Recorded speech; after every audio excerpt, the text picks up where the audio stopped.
아침 말씀. 오늘 본문 말씀은 창세기 2장 18절에서 25절입니다.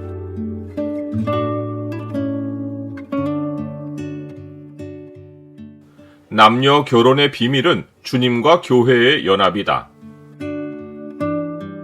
오늘 본문을 소망의 창으로 보면 하나님이 짝지어 주신 아내가 어떤 상대인지가 보입니다. 소망의 창을 보여주는 구절은 2장 18절입니다. 여호와 하나님이 이르시되 사람이 혼자 사는 것이 좋지 아니하니 내가 그를 위하여 돕는 배필을 지으리라 하시니라. 하나님이 가장 마지막으로 지으신 피조물은 여자입니다. 하나님은 여자를 독립적인 존재로 짓지 않으시고 사람이 혼자 사는 것이 좋지 않다고 하시며 아담을 돕는 배필로 지으셨습니다. 이것이 하나님이 남자를 지으시고 뒤늦게 판단하신 것이 아닌 것은 하나님의 창조 계획은 창세전에 세워졌기 때문입니다. 하나님은 아담을 개인으로 짓지 않으시고 아담 안에 인류를 염두에 두시고 지으셨습니다. 그가 단순한 한 사람이 아닌 것은 그가 지은 죄의 결과가 모든 사람에게 미쳤기 때문입니다. 이런 의미에서 하나님이 아담이 혼자 사는 것이 좋지 않다고 하신 것은 아담만 아니라 아담 안에 있는 인류에 대한 평가입니다. 즉, 하나님이 만드신 사람은 각자가 아니며 그러하기에 사람이 서로 연결되지 않고 각자가 되어 혼자 지내는 것은 하나님이 보시기에 좋지 않은 것입니다.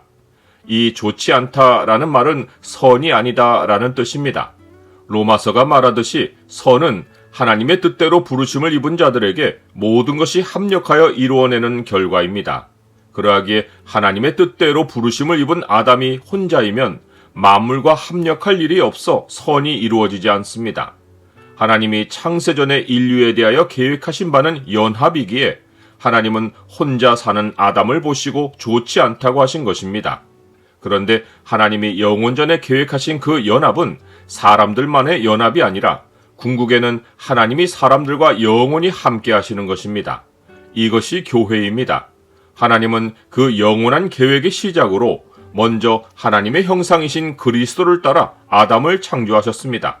그러고는 남자의 갈빗대를 취하셔서 여자를 지으시고 남자와 연합하게 하셨고 하나님이 그들과 함께 하심으로 창조 세계에 교회의 첫 모습을 드러내셨습니다. 하나님이 여자를 지으신 방식은 기이합니다. 여호와 하나님은 아담을 깊이 잠들게 하시고 그 갈빗대 하나를 취하고 살로 대신 채우셨고 그 갈빗대로 여자를 만드셨습니다. 여자가 아담에게서 취해져서 만들어진 것은 그도 하나님의 형상이라는 의미입니다. 아담의 갈빗대가 여자에게로 옮겨갔기에 아담은 혼자서 온전한 하나님의 형상이 아니며 여자와 연합하여 하나 될 때에 온전한 하나님의 형상이고 여자도 마찬가지입니다.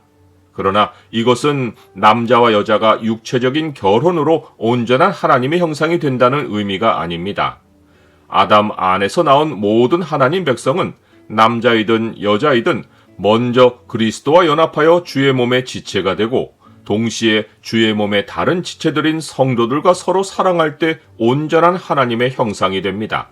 그러하기에 그리스도 밖에서 각자 사는 사람들은 남녀가 결혼하여 육체로 하나가 되었어도 하나님의 형상을 잃은 피조물이고 또한 그리스도 안에 있다고 하면서 그리스도 안에 다른 지체들을 사랑하지 않는 사람들도 깨진 하나님의 형상입니다. 나는 주 안에서 다른 성도들과 함께 주를 섬기고 서로 사랑함으로 내가 하나님의 형상인 사실을 확인합니까?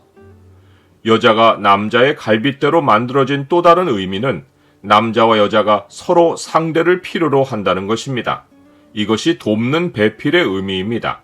배필이란 말은 정확한 반대편이란 뜻입니다.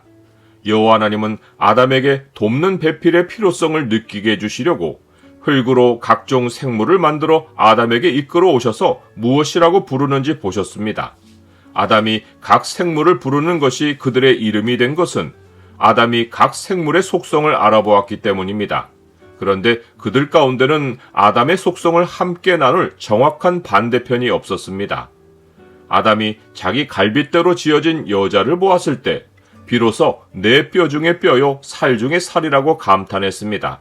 이는 여자가 자기에게서 취해진 것을 알았기 때문입니다. 사람이 자신의 벌거벗은 모습을 부끄러워하지 않는 것처럼 두 사람이 벌거벗었으나 부끄러워하지 않은 것은 이 둘이 연합하여 온전한 한 사람이 되었기 때문입니다. 여자가 남자에게서 취하여 쓴즉 여자라고 불리게 된 결과로 성경은 이러므로 남자가 부모를 떠나 그의 아내와 합하여 둘이 한 몸을 이룰지로다 라고 선포했습니다. 부모는 가장 가까운 혈육 관계인데 남자가 부모를 떠나는 것은 아담 안에서 나오는 모든 인류는 혈육 관계보다 그리스도와의 연합을 우선에 두어야 하는 것을 알려줍니다. 우리가 서로 그리스도 안에서 연합하여 주의 몸으로 지어져 가는 것이 교회를 세우는 원리인데 여자가 남자의 갈빗대로 지어진 것이 그 원리의 모형이며 이 교회가 우리가 영원히 살아갈 현실입니다. 그에게서 온몸이 각 마디를 통하여 도움을 받음으로 연결되고 결합되어 각 지체의 분량대로 역사하여 그 몸을 자라게 하며 사랑 안에서 스스로 세우느니라.